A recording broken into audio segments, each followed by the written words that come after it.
Bonjour à toutes et à tous, aujourd'hui on se retrouve pour une toute nouvelle vidéo où je vais vous raconter quelques détails assez amusants sur la série de jeux Red Dead Revolver et Red Dead Redemption.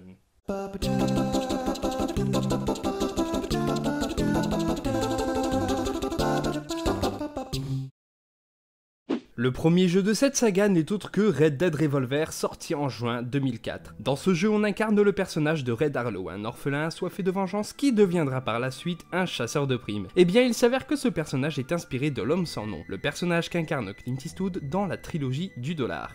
Le personnage de Natalie Killey est inspiré du personnage Matilda Lando, interprété par Natalie Portman dans le film Léon. Kelly répète même quelques lignes de dialogue provenant du texte de Natalie Portman. Dans Red Dead Redemption 1, il est possible de croiser des PNJ autour d'un feu de camp, parlant des aventures de Red Harlow, personnage principal du jeu Red Dead Revolver. Nous pouvons aussi retrouver le même style d'easter egg dans Red Dead Redemption 2.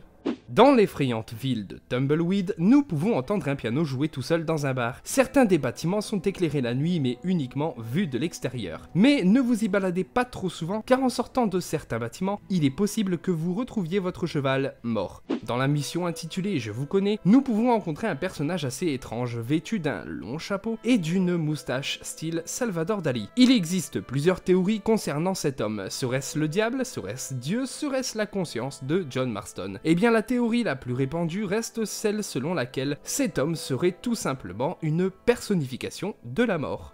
Dans le DLC Undead Nightmare, les cauchemars d'outre-tombe en français, la pose que prend le zombie de John Marston lorsqu'il revient à la vie est exactement la même que lors de son exécution à la fin de Red Dead Redemption 1. Dans Red Dead Redemption 2, au nord du bayou à Blue Water March, entre 21h et 3h du matin, vous entendrez la voix d'une jeune fille, ou plutôt de son fantôme. Revenez 48 heures plus tard pour avoir une chance de l'apercevoir encore. Réitérez l'opération 6 fois pour en savoir plus sur les circonstances de sa mort.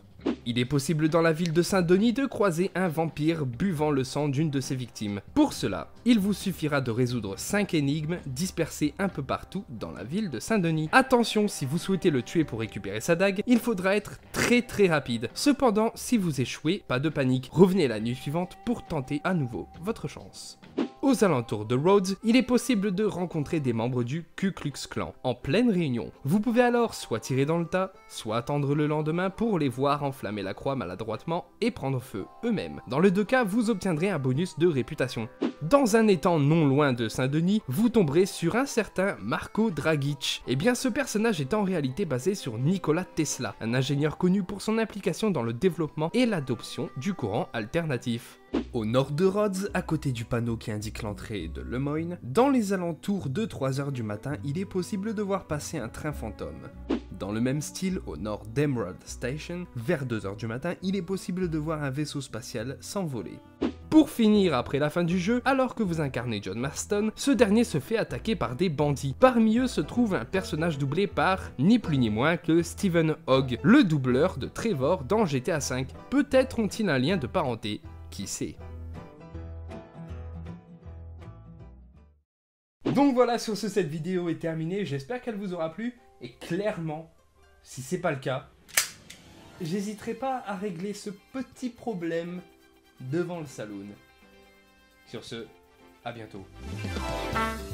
Abonnez-vous à la chaîne, laissez un pouce bleu, ça fait toujours plaisir. Partagez la vidéo à tous vos amis.